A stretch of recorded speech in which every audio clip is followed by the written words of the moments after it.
इस वीडियो में हम अप्रैल माह के इम्पॉर्टेंट करेंट अफेयर को देखेंगे। जैसा कि आपको पता होगा, अगर आप पिछला पार्ट देखोगे तो यहाँ पे ऑप्शन वाइज दिखाया जा रहा है जितने भी क्वेश्चन है। यहाँ पे ना डेली करेंट अफेयर की तरह आपको इमेज दिखाया जाएगा, ना ही कोई अन्य इम्पॉर्टेंट तथ्य बताया जाएगा। ये एक तरह से आपका प्रैक्टिस सेट है, तो आप इसे एज ए प्रैक्टिस सेट को पेन पेपर लेकर बैठिए। आप जितना स्कोर होता है उसे आप अपने कॉपी में लिखिए कि इसमें से आपका कितना नंबर आता है, वो पिछले जितने भी वीडियो देखे होंगे आप उसी के आधार पे। तो इसी के अंतर्गत हमारा पहला प्रश्न है कि पर्यटन मंत्रालय द्वारा शुरू की गई वेबिनार श्रृंखला देखो अपना देश का प्रथम वेबिनार में किस शहर को शामिल किया गया। अब आप सुन रहे होंगे यहाँ पे वेबिनार। अब चलिए समझते हैं वेबिनार और सेमिनार। सेमिनार में क्या होता है, लोग फिजिकली एक दूसरे से मिलते हैं, लेकिन वेबिनार में क्या होता है, यह वेब आधारित सेमिनार है। इसे आप तोड़ कर देख सकते हैं, वेब प्लस सेमिनार। तो इससे आप समझ सकते हैं कि वेब प्लस सेमिनार यही है क्या, तो वेबिनार। तो आप इसमें कंफ्यूज नहीं होगा, यानी कि वीडियो कॉन्फ्रेंसिंग के माध्यम से लोग मिलते हैं। लॉकडाउन में वेबिनार काफ़ी उपयोग कर रहा है। इस जो जितने भी वीडियो कॉन्फ्रेंसिंग संबंधित कॉन्फ्रेंस हो रहा है इस वेबिनार के माध्यम से हो रहा है। तो इसी में कहा गया है कि पर्यटन मंत्रालय द्वारा शुरू की गई देखो अपना देश प्रथम वेबिनार में किस शहर को शामिल किया गया। तो इसमें ऑप्शन देखिए, पहले आपको वीडियो को रोकना है और उसका आंसर टिक करना है। तो इसका आंसर सी होगा, दिल्ली। इस वेबिनार में देश के महत्वपूर्ण स्थलों के बारे में जानकारी दी जाएगी। इस वेबिनार श्रृंखला का उद्देश्य विभिन्न भारतीय स्थलों के इतिहास और विविध संस्कृति को उजागर करना है। इस श्रृंखला का पहला वेबिनार दिल्ली शहर के बारे में था, जो कि सिटीज ऑफ दिल्ली यानी कि दिल्लीज पर्सनल डायरी शीर्षक इसका नाम दिया गया था। अगला प्रश्न है, इसे भी वीडियो को आप रोकिए और इसका आंसर करिए। यहाँ पे कहा गया है कि कोविड-19 नमूना संग्रह कियोस्क, कियोस्क मीन्स बताया गया है कई बार कि एक गुमटी नुमा होता है कियोस्क, को किस संस्था की प्रयोगशाला द्वारा विकसित किया गया है। तो इसे डीआरडीओ के द्वारा विकसित किया गया है। डीआरडीओ ने कोविड-19 संक्रमित रोगियों से नमूने प्राप्त करने के लिए कोवसैक का विकास किया। यह जो है कर्मचारी राज्य बीमा निगम ईएसआईसी के डॉक्टरों से परामर्श करके विकसित किया गया है। हर वीडियो में आपको वीडियो पॉज करके आंसर करना है। नेक्स्ट है कि किस अंतर्राष्ट्रीय एयरलाइन ने अपने यात्रियों के लिए दुनिया का पहला कोरोना वायरस रक्त परीक्षण शुरू किया है, जो 10 मिनट में परिणाम देगा। तो ऐसा किसने किया है, एमिरेट्स ने, जो कि दुबई की कंपनी है। किस तरह की, तो दुबई की एयरलाइन है। नेक्स्ट प्रश्न यहाँ पे कहा गया है कि कोविड-19 के बीच दिशा निर्देश यानी कि गाइडलाइन के संदर्भ में किस अधिनियम के तहत सार्वजनिक स्थानों पर थूकना दंडनीय अपराध है।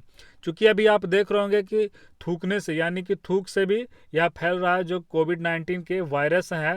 तो इसी के देखते हुए आपदा प्रबंधन अधिनियम 2005 के अंतर्गत इस तरह की व्यवस्था की गई है कि अगर आप कहीं पे थूकते हैं और पकड़े जाते हैं तो यह दंडनीय अपराध है।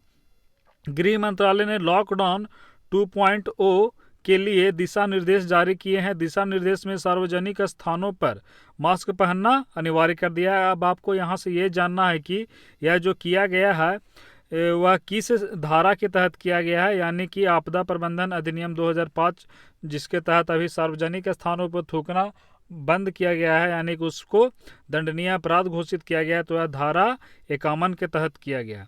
अगले प्रश्न में यहाँ पे कहा गया है कि Indian council of medical research यानी कि आईसीएमआर ने हाल ही में किस प्रजाति में कोरोना वायरस की उपस्थिति की खोज की है। तो ऐसा किसने किया है, जो Indian council of medical research है वह ऐसा किसमें, तो ऑप्शन देखिए, यह चमगादड़ में ऐसा किया गया है।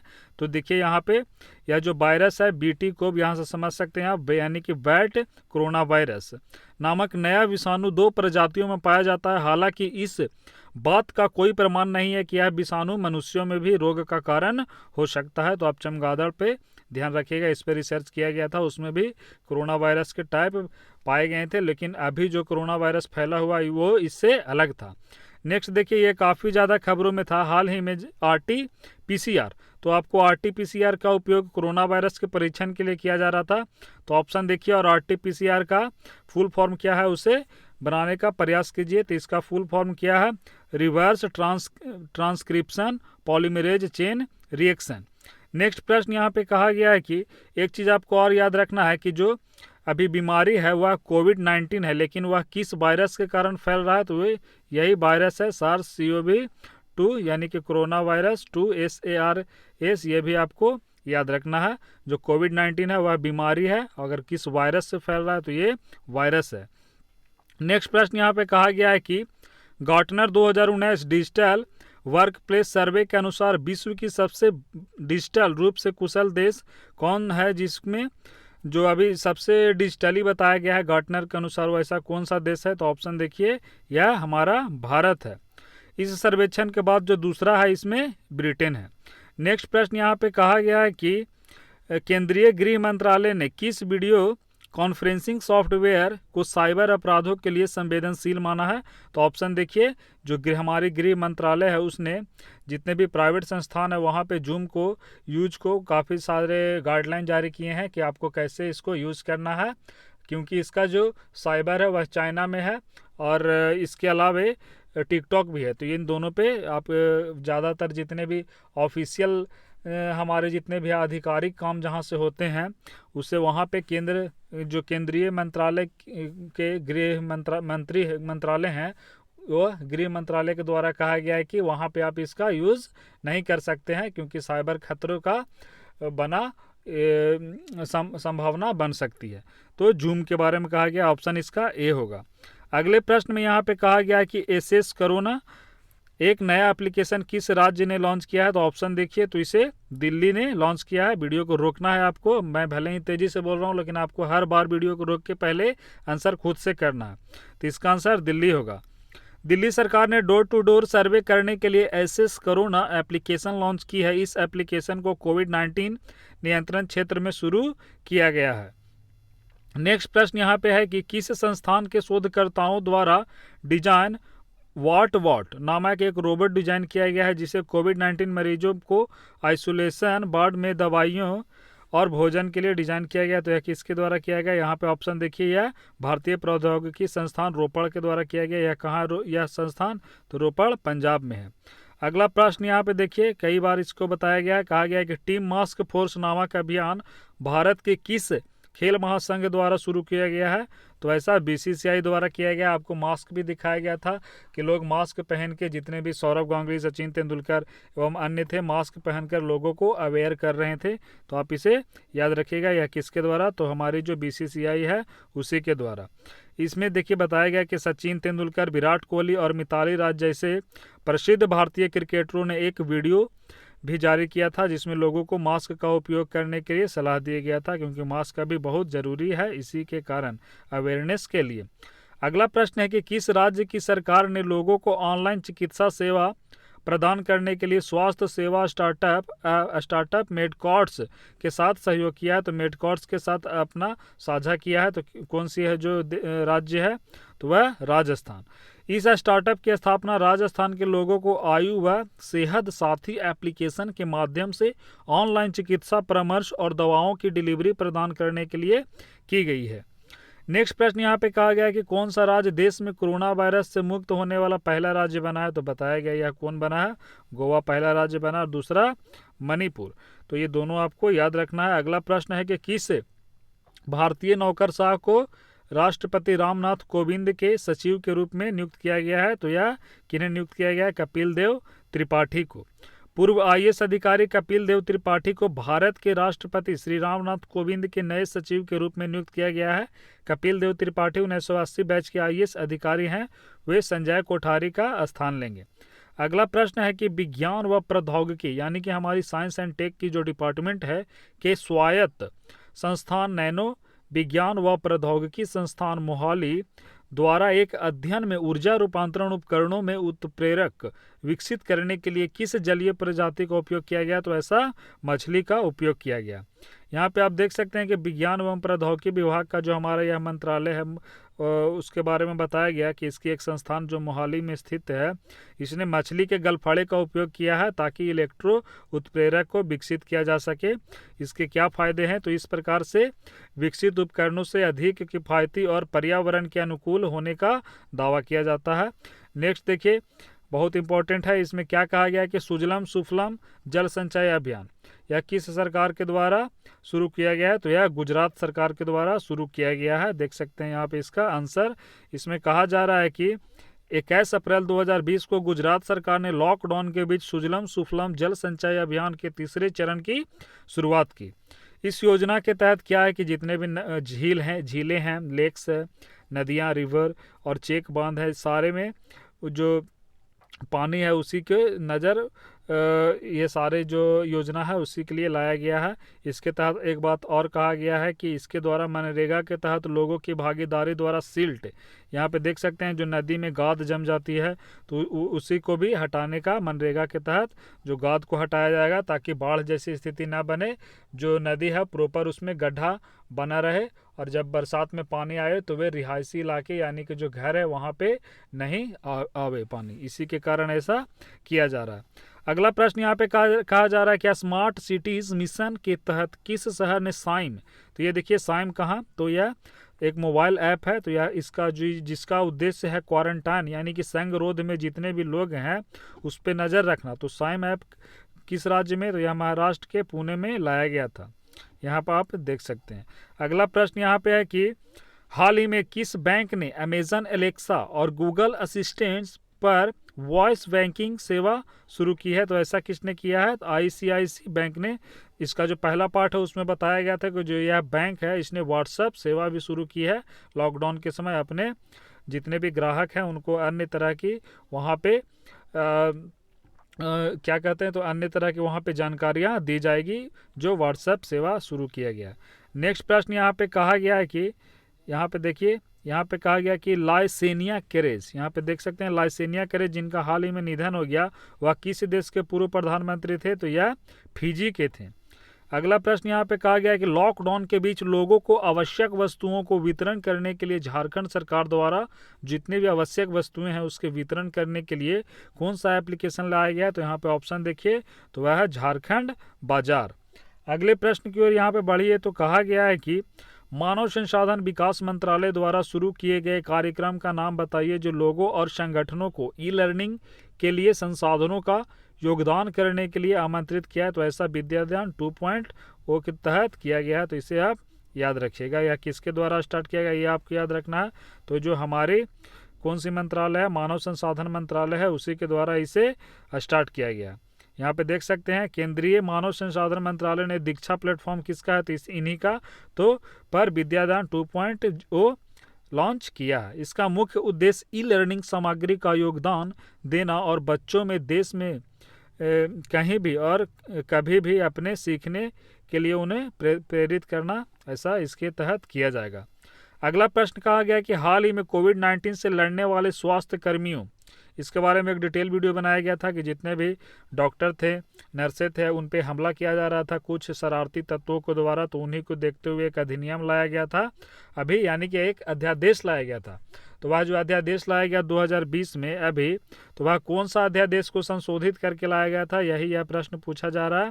तो यह एक पुरानी अधिनियम थी, कौन सी अधिनियम को संशोधन करके एक अध्यादेश अभी लाया गया है? तो वह 1897 की एक महामारी रोग अधिनियम थी जो तत्कालीन उस समय प्लेग जैसी बीमारियों को लेकर सामने आया था, लेकिन अभी कोविड-19 जैसे आप देख रहे होंगे उसी से रिलेट करके इसे लाया गया। तो इसे आपको याद रखना है। अगला प्रश्न यहाँ पे ये भी पढ़ सकते हैं कि इस अध्यादेश के द्वारा महामारी रोग अधिनियम 1897 में संशोधन किया गया है। हिंसात्मक घटनाओं के लिए 3 महीने से लेकर 7 साल तक कारावास हो सकता है और 50,000 से लेकर 5 लाख तक के जुर्माने की व्यवस्था की गई है। अगर जो अपराध है वह थोड़ा और डेंजर है तो उसमें ज़्यादा आपको सज़ा दिया जा सकता है। आपको यह कहने का सेंस, कोई वो ऐसे व्यक्ति हैं जो इसको क्या करते हैं, तो स्वास्थ्य कर्मियों पे हमला करते हैं या उनको चोट पहुंचाते हैं। नेक्स्ट प्रश्न है कि सुप्रीम कोर्ट ने किस राज्य के पहले आदेश को रद्द कर दिया है जिसमें अनुसूचित क्षेत्रों में स्कूलों में एसटी है उनके शिक्षकों को 100% आरक्षण। 100% आरक्षण बहुत ही क्या हो सकता है, तो यह समाज के लिए काफ़ी बुरा हो सकता है। तो इसी के लिए जो लाया गया था आंध्र प्रदेश के गवर्नमेंट द्वारा, इसे अब वहाँ के जो हमारी सुप्रीम कोर्ट है उसके द्वारा खत्म कर दिया गया। यहाँ पे देखिए न्यायमूर्ति अरुण मिश्रा की अध्यक्षता वाली उच्चतम न्यायालय की 5 न्यायाधीशों की संविधान पीठ ने आंध्र प्रदेश के पहले के आदेश को खारिज कर दिया। वही बात है, यहाँ पे कहा गया कि कोविड-19 से निपटने के प्रयासों में किस राज्य या केंद्र शासित प्रदेश ने आप्त मित्र, यहाँ पर देख सकते हैं एक हेल्पलाइन नंबर लाया गया है, किस के तहत लाया गया है, कौन सा मोबाइल ऐप है, तो आप्त मित्र, तो किसके द्वारा लाया गया, यह कर्नाटक के द्वारा लाया गया है। कर्नाटक के द्वारा अभी अन्य कई सारी योजनाएं लाया गया, लेकिन जैसा बताया गया यहाँ पे नहीं बताया जाएगा, यह सिर्फ प्रैक्टिस सेट है। तो यहाँ पे देख सकते हैं इस एप्लीकेशन के बारे में आप पढ़ सकते हैं, इसकी सारी डिटेल यहाँ पे दिए हुए हैं। नेक्स्ट है कि narcotics drugs and psychotropic substance अधिनियम जो हाल ही में सुर्खियों में था, किस केंद्रीय मंत्रालय से जुड़ा है, तो यह किससे जुड़ा है, यहाँ पे देख सकते हैं वित्त मंत्रालय से जुड़ा है। सारे डिटेल आप यहाँ से पढ़ सकते हैं। कहा गया है कि किस राज्य की सरकार ने महिलाओं के लिए जीवन शक्ति योजना, देखिए जीवन शक्ति योजना चूँकि किसके द्वारा लाया गया, यह मध्य प्रदेश के द्वारा लाया गया। मध्य प्रदेश के द्वारा ही एक और इसी प्रकार का लाया गया है, उसे आप जीवन शक्ति योजना है, तो वो क्या है, तो जीवन, सॉरी उसको रिकॉल नहीं कर पा रहा हूँ, इसी से रिलेटेड है कुछ, तो उसको भी देख लीजिएगा। अगला यहाँ पे देखिए क्या कहा गया है, तो ये जो जीवन शक्ति योजना है वहाँ की जितने भी शहरी महिलाएं हैं उनके लिए मास्क बनाने से संबंधित है। प्रति मास्क अगर वो बनाते हैं तो उन्हें 11 रुपया वितरित किया जाएगा। अगला प्रश्न देखिए काफ़ी इंपॉर्टेंट है, कहा जा रहा है कि खोंगजोम दिवस किस भारतीय राज्य या केंद्र शासित प्रदेश में युद्ध के नायकों को श्रद्धांजलि देने के लिए मनाया जाता है, तो ऐसा मणिपुर शायद 23 अप्रैल को मनाया गया, तो इसे आप हाँ देखिएगा, तो कहाँ, मणिपुर। खोंगजोम दिवस याद रखिएगा, मणिपुर। 23 अप्रैल 2020 को मणिपुर राज्य में खोंगजोम दिवस मनाया गया। इस दिवस के द्वारा 1891 में एंग्लो यानी कि जो अंग्रेज लिखते हैं एंग्लो और मणिपुर युद्ध में लड़ने वाले योद्धाओं को श्रद्धांजलि दी जाती है। एंग्लो मणिपुर युद्ध ब्रिटिश सरकार और मणिपुर साम्राज्य के बीच सशस्त्र संघर्ष से लड़ा गया था। यह युद्ध 31 मार्च और 27 अप्रैल 1891 के बीच लड़ा गया, जिसमें किसको जीत हुई, अंग्रेजों की जीत हुई थी। यहाँ पे देखिए एम कोविड-19 किस भारतीय राज्य द्वारा शुरू किया गया एक मोबाइल एप्लीकेशन है, जिसमें ट्रक ड्राइवरों को राज्य में आवश्यक सामान की परिवहन के लिए अनुमति दी जाएगा, तो ऐसा किसके द्वारा, तो मिजोरम के द्वारा। यह एप्लीकेशन ट्रक चालकों के लिए ऑनलाइन लाइसेंस या पास के रूप में कार्य करेगी। अंतर्राज्यीय वाहनों जो राज्य के अंदर देश के अंदर जितने भी वाहन चलते हैं, तो उसी के बारे में कहा गया है कि उनके चालकों को प्रवेश स्थान पर स्क्रीनिंग किया जाएगा कि कहीं हुए उन्हें बुखार तो नहीं है या अन्य कोई लक्षण तो नहीं है कोविड-19 के। इस एप्लीकेशन के साथ पंजीकरण करने पर उन्हें एम पास नामक एक लाइसेंस प्रदान किया जाएगा। उस लाइसेंस के आधार पर आगे पता किया जा सकता है कि इनका स्क्रीनिंग अभी हुआ है रिसेंट और ये अभी सुरक्षित हैं। अगला यहाँ पे प्रश्न कह रहा है कि कोविड-19 महामारी के बीच कार्यालयों जितने भी कार्यालय हैं में फाइलों को डिजिटल आवाजाही में सक्षम करने के लिए किस केंद्रीय सशस्त्र पुलिस बल द्वारा ई कार्यालय नामक एक ऑफिस एप्लीकेशन लॉन्च किया गया, तो ऐसा किसके द्वारा, हमारी जो CISF है उसके द्वारा किया गया है। क्योंकि अगर फाइलों को हाथों हाथ फैलाया जाता है तो उससे कोविड-19 के जो वायरस हैं उसके फैलने का खतरा बना रहता है, इसीलिए फाइलों को डिजिटलीकरण पर ध्यान दिया जा रहा है। और ऐसा जितने भी इन्हीं के टेक्नीशियन है CISF के, उसी के द्वारा इसे विकसित किया गया है। नेक्स्ट प्रश्न यहाँ पे रहा है कि वास्तविक समय के नैदानिक परीक्षण के लिए ICMR अनुमोदन प्राप्त करने वाला पहला शैक्षणिक संस्थान कौन बना है, तो यहाँ देखिए ऑप्शन, तो ये पहला IIT दिल्ली बना है। भारतीय प्रौद्योगिकी संस्थान दिल्ली के Kusuma school of biological science KSBS ने कोविड-19 परीक्षण किट विकसित किया है। इसे भारतीय आयुर्विज्ञान अनुसंधान परिषद द्वारा अनुमोदित किया गया है। चूँकि जितने भी मेडिकल संबंधित मामले हैं किससे अनुमोदित किया जाता है, तो किनका हमें आदेश लिया जाता है, ICMR का, तो उससे अनुमोदित कर दिया जा चुका है। यह जो किट है संदिग्ध रोगी को स्वैब हम कह सकते हैं, जितने भी आप समझ सकते हैं, गले में स्वैब लिया जाता है गले से और उसका परीक्षण किया जाता है, तो इसे आप ध्यान में रखिएगा। अगला प्रश्न कहा गया है कि किस राज्य में कोविड-19 रोगियों की सेवा के लिए कर्मी बोर्ड, तो कर्मी बोर्ड देखिए आंसर, सॉरी इसका दिख गया अभी, तो केरल के द्वारा कर्मी बोर्ड, कर्मी केरल ऐसे रिलेट करके याद रखिएगा किया गया है। नेक्स्ट प्रश्न यहाँ पे कहा गया कि किस देश ने कोड़े से मारने वाले प्रचलित शारीरिक दंड को समाप्त कर दिया, तो ऐसा किसने किया है, तो सऊदी अरब ने किया है। साथ ही वहाँ सऊदी अरब ने एक और चीज़ भी लाया है कि जितने भी नाबालिग हैं उनको सजाए मौत नहीं दिया जाएगा। नेक्स्ट यहाँ पे कहा गया है कि the great lockdown to the great meltdown किस वैश्विक संगठन द्वारा जारी की गई एक रिपोर्ट है? तो आंसर देखिए इसका, ऑप्शन देखिए, तो यह एंकटाड द्वारा। इस रिपोर्ट में एजेंसी में कहा गया है कि विकासशील देशों की सार्वजनिक ऋण की अदायगी 2020 और 21 में 2.6 ट्रिलियन डॉलर से 3.4 ट्रिलियन डॉलर के बीच होगी। अब चलिए एंकटाड का फुल फॉर्म जान लीजिए यहाँ पे, the United Nations conference of on trade development. तो आपको याद रखना है कि the United nation conference on trade and development, इसका गठन कब हुआ था? तो 1964 में। नेक्स्ट प्रश्न यहाँ पे कहा गया कि हाल ही में सुर्खियों में रही स्वामित्व योजना। यहाँ पे देखिए स्वामित्व योजना अभी सुर्खियों में था। स्वामित्व योजना के अलावा एक और योजना 24 अप्रैल को लॉन्च किया गया था। 24 अप्रैल को क्या मनाया जाता है? तो पंचायती राज दिवस। तो उसी से रिलेट करके पूछा जा रहा है कि किस मंत्रालय के द्वारा यह जारी किया गया था? तो जो हमारी पंचायती राज मंत्रालय है उसी के द्वारा जारी किया गया था। नेक्स्ट प्रश्न यहाँ पे कहा जा रहा है कि भारत के किस आईटी फर्म ने कोरोना वॉरियर्स, यहाँ पे देख सकते हैं कोरोना वॉरियर्स से फ्रंटलाइन हेल्थ वर्कर के लिए एक ऑनलाइन सेल्फ सर्टिफिकेशन शुरू किया है? तो ऐसा जो टीसीएस है, टाटा कंसल्टेंसी सर्विसेज, उसी के द्वारा ऐसा किया गया है। नेक्स्ट प्रश्न यहाँ पे कहा गया है कि हाल ही में किस रेटिंग एजेंसी ने अनुमान लगाया है कि 2020-21 में लॉकडाउन के कारण भारत को कुल नुकसान 10 लाख करोड़ रुपये या 7,000 रुपये प्रति व्यक्ति होगा? तो ऐसा किसने कहा? क्रिसिल ने।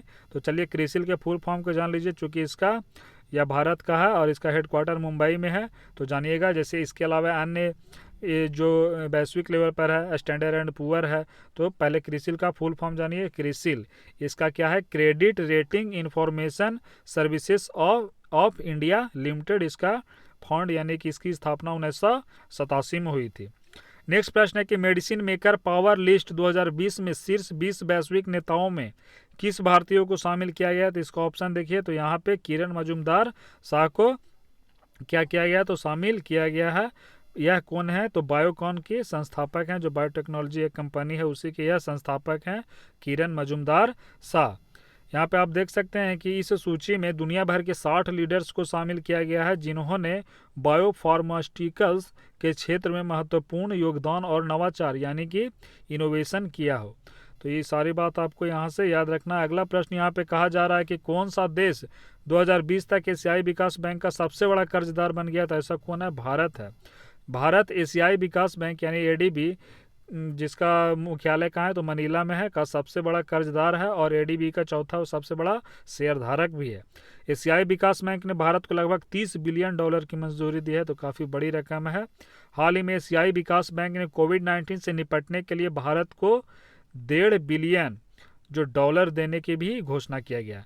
नेक्स्ट प्रश्न यहाँ पे कहा जा रहा है कि मैक्स फाइनेंशियल सर्विसेज के साथ अपने संयुक्त उद्यम में किस भारतीय निजी क्षेत्र के बैंक ने मैक्स लाइफ इंश्योरेंस के 30% हिस्सेदारी हासिल कर, तो जो 30% हिस्सेदारी है वह ले लिया? तो किसने लिया है? एक्सिस बैंक ने। बाकी का शेष जो 70% है मैक्स फाइनेंस सर्विसेज के पास ही रहेगी, 30% एक्सिस ने उसका लिया है। नेक्स्ट है कि वर्ष 2020 के लिए 5 सदस्यीय ब्रिक्स ब्लॉक का अध्यक्ष कौन सा देश होगा? तो हम कह सकते हैं कि जो 2020 में जो ब्रिक्स का सम्मेलन कहाँ होने वाला है? तो यह रूस में होने वाला। इससे पहले कहाँ हुआ था उसे भी आप याद रखिएगा, ब्राज़ील में। तो ये इंपॉर्टेंट है, ये पूछा जा सकता है। ब्रिक्स में 5 देश हैं, जैसा कि आप नाम से समझ सकते हैं। यहाँ पर डिटेल नहीं करूँगा, वीडियो लंबा हो जाएगा, फिर भी ये बता देता हूँ। ब्रिक्स ये देख सकते हैं, यह है ब्रिक्स। शुरू में इसका नाम ब्रिक था, बाद में एस जुड़ा यानी कि साउथ अफ्रीका। 2009 में ब्रिक बना था और 2010 में इसमें साउथ अफ्रीका जुड़ा। इसे हम क्या कहते हैं? R5 के नाम से भी जानते हैं ब्रिक्स को, क्योंकि ब्रिक्स के जितने भी मेंबर हैं सभी के रूपी हैं, उनका नाम आर से ही स्टार्ट होता है। जैसे रूबल हो गया, रियाल हो गया, रेनमिनबी हो गया चाइना का, भारत का रूपी हो गया, तो सारे लगभग कितने जो है आर से स्टार्ट होता है। तो इसको आपको ध्यान में रखना। अगले इसीलिए R5 कहा जाता है, यही बताने का मेरा पर्पस था। इसके बारे में और जानिए तो रूस ने वीडियो कॉन्फ्रेंसिंग के माध्यम से आयोजित कोरोना वायरस पर ब्रिक्स विदेश मंत्रियों की बैठक की अध्यक्षता की है। केंद्रीय विदेश मंत्री एस जयशंकर, जो हमारे विदेश मंत्री हैं ये भी याद रखिएगा, जो केंद्र में वो कौन है? एस जयशंकर ने इस आभासी बैठक में भाग लिया। इस दौरान प्रतिनिधियों ने ब्रिक्स के भीतर संयुक्त वैक्सीन उत्पादन और रणनीतिक साझेदारी के महत्व पर चर्चा किया गया। नेक्स्ट प्रश्न कहा गया कि हाल ही में किस देश के एक पूर्व क्रिकेटर जफर सरफराज का कोरोना वायरस से निधन हो गया, तो यह कहाँ के थे, पाकिस्तान के थे। क्रिक किंगडम, रोहित शर्मा को क्रिक किंगडम का ब्रांड दूत चुना गया है, तो यह कहाँ की अकादमी है, यह कहाँ की क्रिकेट अकादमी है। जो क्रिक किंगडम है यह ऑनलाइन कोचिंग देती है क्रिकेट से संबंधित, तो यह दुबई की है। नेक्स्ट कहा गया कि विश्व हेमोफीलिया दिवस कब मनाया जाता है, ऑप्शन देखिए, तो विश्व हेमोफीलिया दिवस 17 अप्रैल को मनाया जाता है। इसका डिटेल डेली वीडियो में बताया गया है, यहाँ पे नहीं बताऊंगा, वीडियो बड़ा हो जाएगा थोड़ा। नेक्स्ट यहाँ पे है कि विश्व विरासत दिवस अथवा विश्व धरोहर दिवस कब मनाया जाता है, तो यह 18 अप्रैल को मनाया जाता है। विश्व विरासत दिवस क्यों मनाया जाता है, डिटेल कर दिया गया है। नेक्स्ट यहाँ पे है कि हाल ही में 2020 के लिए एशियान जो की अध्यक्षता है वह कहाँ हुआ, तो यानी किसको मिला यह अध्यक्षता, तो 2020 में एशियान की जो कहाँ होगा, कौन सा देश में होगा, तो ये आपको याद रखिएगा, यह कहाँ होएगा, हनोई में। यह किसकी राजधानी है, तो वियतनाम की राजधानी है।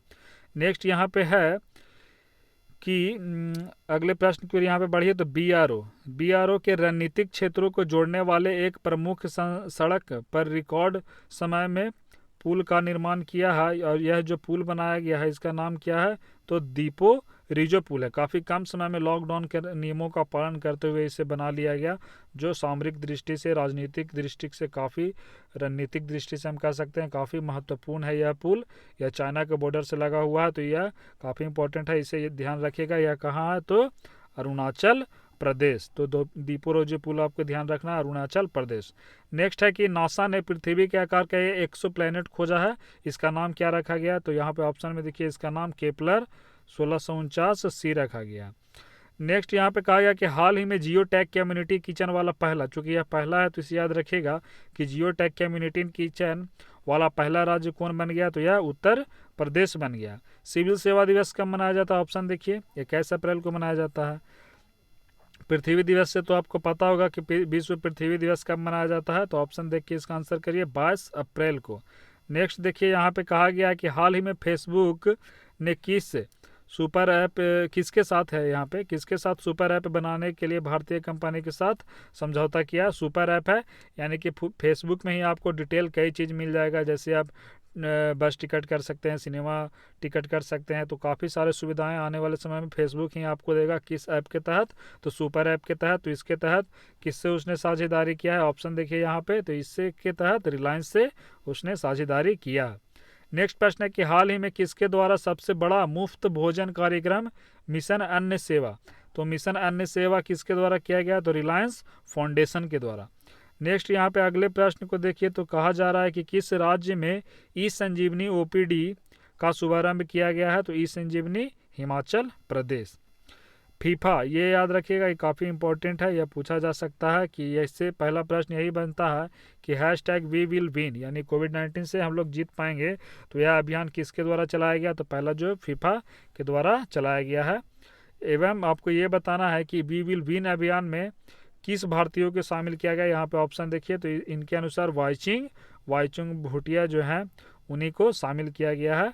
ये काफ़ी अच्छे फुटबॉलर हैं, इनके बारे में आप तो बेहद जानते ही होंगे।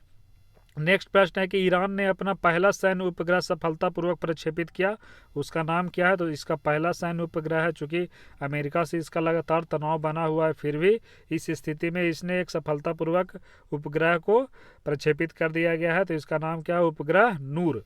नेक्स्ट प्रश्न देखिए कि रिपोर्टर्स विदाउट बॉर्डर, काफ़ी इंपॉर्टेंट है ये प्रश्न, जो प्रेस स्वतंत्रता सूचकांक, यानी कि किस देश में प्रेस को, प्रिंट मीडिया या कोई भी तरह की मीडिया उसको कितनी स्वतंत्रता है, इसके लिए एक क्या किया जाता है, तो रिपोर्टर्स विदाउट बॉर्डर के द्वारा एक प्रेस सूचकांक जारी किया जाता है। तो ये आपको याद रखना है किसके द्वारा जारी किया जाता है, तो रिपोर्टर्स विदाउट बॉर्डर के द्वारा, और 2020 में जारी किया गया, जिसमें 180 देशों में भारत का स्थान कौन सा रहा, तो भारत का स्थान 142वां रहा। पहले स्थान पर इसमें कौन रहा, नॉर्वे। लगातार 4 वर्षों से नॉर्वे पहले स्थान पर है, यानी कि वहाँ की प्रेस के जो प्रेस है उसको काफ़ी ज़्यादा स्वतंत्रता है। नेक्स्ट प्रश्न यहाँ पे कहा जा रहा है कि हाल ही में किस देश ने नई डिजिटल मुद्रा DCEP, यानी कि यहाँ पे समझ सकते हैं कि डिजिटल करेंसी इकोनॉमिक पेमेंट, ये किसके द्वारा लाया गया है? तो यह जैसे ये क्या है, तो जैसे फेसबुक ने एक लिब्रा लाया था, क्रिप्टो करेंसी का आप नाम सुने होंगे, उसी टाइप का ये भी है, एक तरह का डिजिटल मुद्रा है। तो यह किसके द्वारा लाया गया? चीन के द्वारा। नेक्स्ट प्रश्न है कि हाल ही में BWF KIM बैडमिंटन का ब्रांड एम्बेसडर किसे नियुक्त किया गया है? तो देखिए ऑप्शन यहाँ पे PV सिंधु को नियुक्त किया गया। नेक्स्ट प्रश्न है कि हाल ही में किस राज्य की सरकार ने अप्था मित्रा ऐप और हेल्पलाइन नंबर लॉन्च किया है? तो यह किसके द्वारा? कर्नाटक के द्वारा लॉन्च किया गया। वॉश करो, यहाँ पे देख सकते हैं, यहाँ पे सफाई के लिए, हाथ धोने के लिए अन्य तरीके बताए गए थे। तो यह किसके द्वारा लॉन्च किया गया था? IIT दिल्ली के द्वारा। डिटेल आप पढ़ सकते हैं। यह तक एक तरह का क्या था? तो मोबाइल ऐप था। नेक्स्ट यहाँ पे कहा जा रहा है कि विश्व पुस्तक दिवस पर सोशल मीडिया पर #MyBookMyFriend अभियान की शुरुआत किया गया। तो किसके तहत किया गया? विश्व पुस्तक दिवस पे। अगर आपके पास समय होगा तो आप बताइए कि विश्व पुस्तक दिवस कब मनाया जाता है, उसको कमेंट में बताइए। तो उसी के समय क्या किया गया? विश्व जो पुस्तक दिवस था उस पर सोशल मीडिया पर #MyBookMyFriend अभियान लाया गया। तो किसके द्वारा? तो जितने भी पढ़ाई से संबंधित है, तो ये क्या है? मानवों की भलाई के लिए है, मानव संसाधन को और अव्वल बनाने के लिए। तो यह कौन करेगा? जो हमारी मानव विकास मंत्रालय है, वही उसी के द्वारा ऐसा किया जाएगा। नेक्स्ट है कि हाल ही में किस राज्य की सरकार ने संपर्क दीदी ऐप लॉन्च किया है? तो संपर्क दीदी किसके द्वारा लॉन्च किया गया? ऑप्शन देखिए, यह उत्तराखंड के द्वारा लॉन्च किया गया। क्या? तो संपर्क दीदी एक संपर्क बैठक लॉन्च किया गया है, वो किसके द्वारा किया गया? तो वो हरियाणा के द्वारा। नेक्स्ट देखिए यहाँ पे क्या गया कि हाल ही में ब्रेंटर ब्लिज कप 2020 किसने जीता है? तो यह ऑनलाइन प्रतियोगिता हो रहा था। तो यह किसने जीता है? जो मैग्नस कार्लसन है उनको हरा दिया है, मात्र एक कम 16 वर्षीय लड़का। इनका नाम क्या है? तो अलीरेजा फिरोजा। ये कहाँ से हैं? तो ये ईरान से हैं, अभी शायद फ्रांस में रहते हैं। तो ये आपको ध्यान में रखना है। नेक्स्ट प्रश्न कहा जा रहा है कि कहाँ के पूर्व कप्तान सना मीर ने अंतर्राष्ट्रीय क्रिकेट से संन्यास का ऐलान किया है? तो यह कहाँ की है? यह पाकिस्तान की है। नेक्स्ट है कि हर साल किस महीने के अंतिम सप्ताह में विश्व टीकाकरण, यानी कि टीकाकरण को बढ़ावा देने के लिए ऐसा उद्देश्य से मनाया जाता है? तो यह जो वाजिब है, कोई अभी क्या बताया जा रहा है? अप्रैल संबंधित करंट अफेयर हो तो अप्रैल का ही है ये। तो कहाँ है? अप्रैल का। तो इसमें देखिए और डिटेल यहाँ पे बताया गया है कि इस साल विश्व टीकाकरण सप्ताह 24 अप्रैल से शुरू हुआ था। 24 अप्रैल जैसे दिमाग में आया तो इस दिन क्या मनाया गया था? पंचायती राज दिवस मनाया जाता है 24 अप्रैल को। तो 24 से 30 अप्रैल के बीच मनाया जा रहा है इस साल। इसका थीम क्या है वो भी देख लीजिए, vaccination work for all. Next है संपर्क बैठक, अभी बताया गया, यह हरियाणा के द्वारा। तो ऑप्शन इसे देख लीजिए। नेक्स्ट यहाँ पे कहा जा रहा है कि किस राज्य की सरकार ने कोरोना से जुड़ी सभी जानकारियों के लिए कोविड-19 दृष्टि पोर्टल विकसित किया गया? तो यह किसके द्वारा विकसित किया गया है? उत्तराखंड के द्वारा कोविड-19 दृष्टि पोर्टल। नेक्स्ट देखिए यहाँ पे कहा जा रहा है कि विश्व बौद्धिक संपदा दिवस कब मनाया जाता है? जितने भी इंटेलेक्चुअल प्रॉपर्टी है, कॉपीराइट है किसी भी पुस्तक पे या किसी अन्य चीज़ पे, उसी के लिए यह मनाया जाता है विश्व बौद्धिक संपदा दिवस। तो यह कब मनाया जाता है? 26 अप्रैल को। आज का हमारा जो अंतिम प्रश्न है, यानी कि पूरे अप्रैल माह का, हुआ है कि कौन सी IIT के छात्रों ने कम लागत वाले मैकेनिकल वेंटिलेटर रूहदार को विकास किया? इस वीडियो के माध्यम से, इमेज के माध्यम से आपको समझाया गया था रूहदार के बारे में। यह कौन किया था? तो IIT बॉम्बे के द्वारा। अब चलिए वीडियो को यहीं पे समाप्त करते हैं। थोड़ा तेज़ बोलने में अगर कुछ गलती हो गया होगा तो उसे थोड़ा कॉपरेट करिएगा। चलिए, धन्यवाद।